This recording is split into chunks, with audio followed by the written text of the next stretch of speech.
Alright everyone, today here we have a 1979 Envirofan industrial ceiling fan. I got this fan back in 2018 for free from a previous employer that I worked at.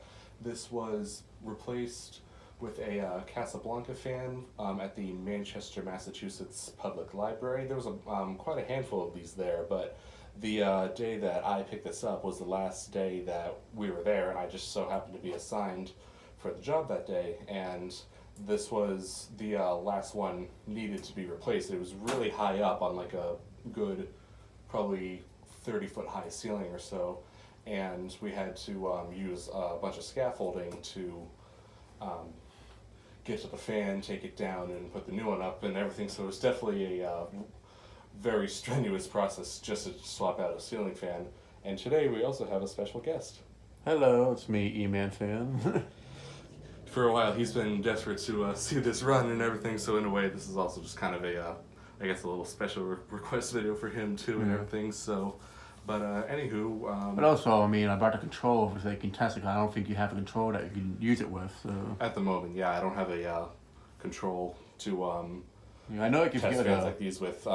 If I do have any, they're probably buried in a box at home in the shed out back, and I just been too lazy to take one out. So yeah, I'm gonna be using a 4-speed Casablanca control that he provided, and we just tested the fan just now, and this thing really cranks. Yeah. And on high speed, it definitely makes a really nice, loud whirring sound. I mean, that's usually the case of any industrial for the most part. Yeah. They usually always make a loud whirring sound. I mean, Hopefully, when it gets to high, hopefully we won't get any complaints from any neighbors upstairs or whatever. So, granted, with high speed, it's probably going to be trimmed down a little bit, but nonetheless, you'll still see the spin down and all the other speeds too and everything.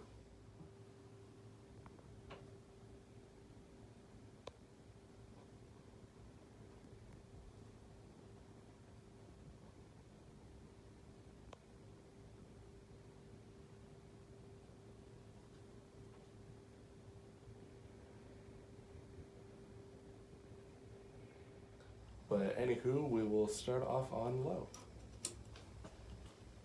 yeah, something I was saying is that even with the blades not being installed on the fan, when we turned it on low of the controller, even the motor spun super slow, which I was like too slow to the point that I was worried that it had a bad capacitor and such. But yeah, like me and him, like you even saw the ones that used to be at Bonkers too as a kid, right? Yeah. Yeah, like for those who have seen my channel, like I've done a few videos of the ones at Bonkers, and they used to have 2 of these, along with 5 Dayton leading edge ones and 1 harsh environment Dayton and such. Yeah, I can even send you the links to those videos if you want to put them in the description and such. That way, people can see them if they want. Yeah. But yeah, those were the first gold lines I ever saw. So that's why this exact version is the childhood version for me. The late '80s ones that have like the different looking motor, like the less thick one, basically like the first one that they changed. Like there was that Goodyear in Salem. I think you remember they used to have a few of them there. There was like one in the entrance, like near the Hess gas station there. Oh yeah. Like that was like the second one I ever saw. And I'm like, that looks the same, but the motor's a little different. But I noticed it was the same fan because of the sticker. But yeah, no, like these are definitely pretty big childhood fans of me and such. Yeah. Yeah, I just remember these from Bonkers. I know that place had a bunch of mixed industrials there too and everything. Yeah, so it's funny because what I found out is apparently that building used to be a grocery store a while back. Really? Yeah. Oh wow. But the thing is, I can't see I feel like there used to be more gold lines. I don't think they were all gold lines. Because, like, I can't see that many of them failing and getting replaced with Daytons, you know what I mean? Yeah.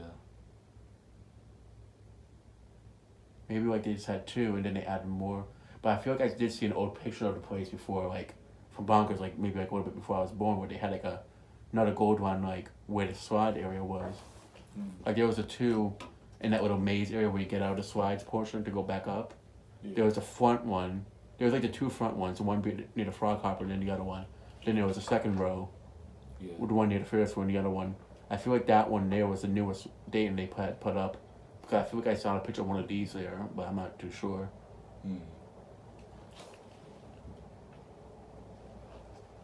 I gotta say, it's actually pretty quiet though compared to other industrials I've tested. In all honesty, Yeah. like on the high speed, I mean, it does make a whirring sound, but I mean, compared to other ones I've tested, Mm. I'm just glad that even though it's been sitting here for 3 years, I'm glad it still runs like a champ. these are basically like the originals for industrials. In all honesty. Ah, nice. Oh, the light sensor went off. That's why I keep these on. Mm-hmm. I know like Metal P has said in his videos that the candy cane industrials that I have, they're pretty close to the performance of these on high, and I can definitely see it.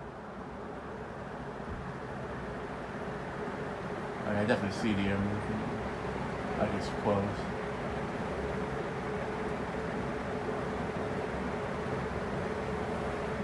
Yeah, I think flies on high speed. Yeah.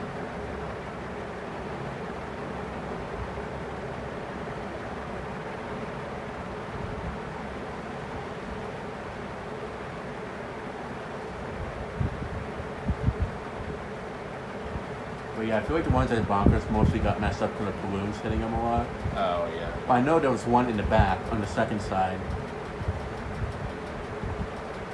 There was like one in the back in the first row where the Dayton was, and there was the other one on the other side. That one I remember stopped working in like 2002, I think. And it was just always there, never worked. But I think it might have been a backup password or something. I don't know. Either that or a balloon.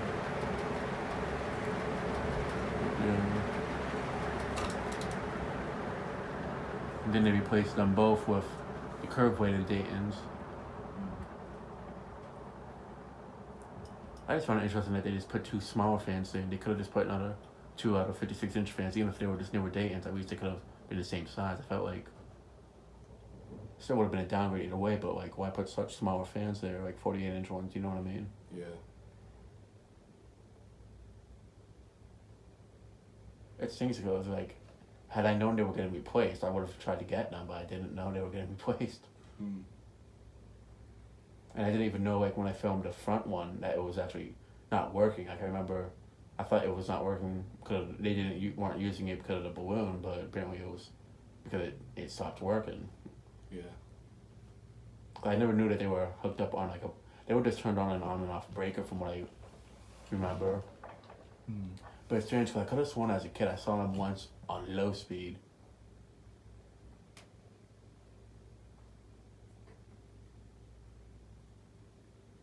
But it makes me wonder, like, because it was such a weird install, like, at Bonkers, like, because they had the one that wasn't in the same line that was, like, more spread off to the side where the merry-go-round was.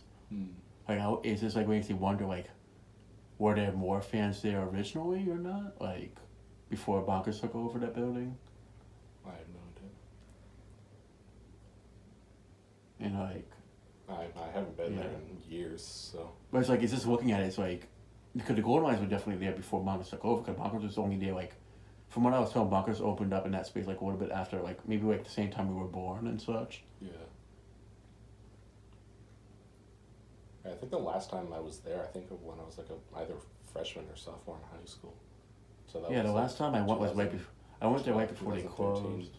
The last time I saw the gold lines here was in 2014, Mm. which when I was a junior in high school at the time. Mm. So it was really the same time we both went, basically. Yeah.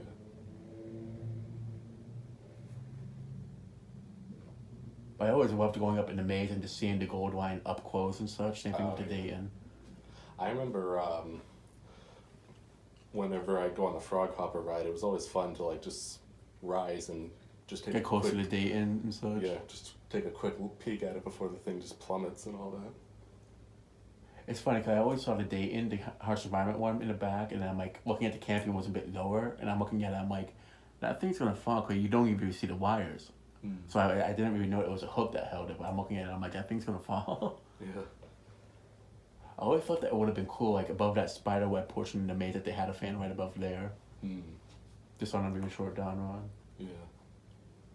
Because I remember the original order. I don't know if you remember, there was a fat old guy that usually sat up front in the entrance area. On like a statue kind of thing. Not a statue, no, like an actual person. Like in the entrance area where they'd give you the stamp, and there was like an older, overweight guy there. I don't remember. He was the original owner of that one and the bunkers up in New Hampshire before that one burnt down. Oh, there was one in New Hampshire too. Yeah, in Hampton Beach area.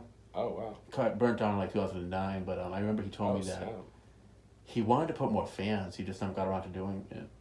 Do you know what caused like the fire at that one? Well, it was like the whole street caught on fire, basically, like a electrical thing, like a telephone wires type thingy. Oh shit. Yeah. Oh damn, that sucks. Damn, I never even knew there was one in New Hampshire. Huh. Yeah, they never rebuilt it, so I always wanted to go to that one. But no, it was like he said that weren't going to replace the Goldline. Cause I told him a few times about the one on the back, behind the merry-go-round area, like in that where like the punching bag area in the maze is. Like there was one in that spot. I don't know if you remember. I think I do. There was two of them, and I always told him like, hey, that one's not running. He's like, oh, I'm gonna get it fixed. Like he wasn't gonna replace it. He was gonna get it actually fixed. So like he actually intended to fix it, but then when a company bought out Bonkers, and then they swapped out all those machines with the more newer ones. I guess that's one that he got replaced. Heck, even if they put newer gold lines in place, I feel like that would have been at least okay. I would have been okay with that, but like, dang. Yeah. But yeah. All right, and there you have it. Thank you very much for watching, and hope you enjoyed. See ya.